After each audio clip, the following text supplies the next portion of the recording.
Santos.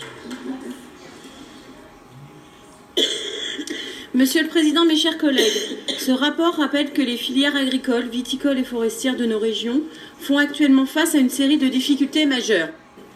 Ces difficultés tiennent notamment aux conditions climatiques particulièrement défavorables ces derniers mois et pour le cas spécifique de la filière bois, à l'invasion d'un parasite pour lequel les méthodes d'éradication sont probablement encore insuffisamment développées. Les filières viticoles craignent par ailleurs légitimement que le contexte de tension à l'échelle internationale ne nuise aux exportations.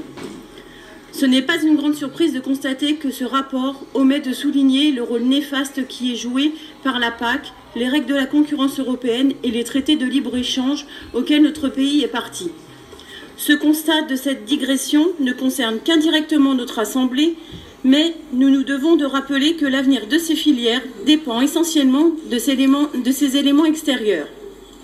Et sur ce sujet, l'action de la région en soutien au libre-échange va dans le mauvais sens.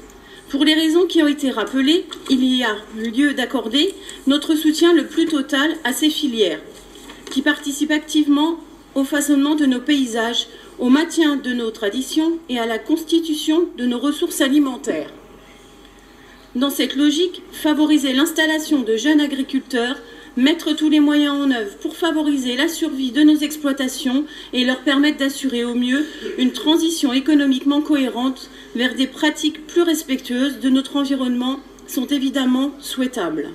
Notre groupe approuve donc certaines orientations générales décrites dans ce rapport, mais ne peut que voter contre vu la soumission de cette politique au libre-échange et à l'Union européenne. Je vous remercie. La parole est à Corinne Coffin.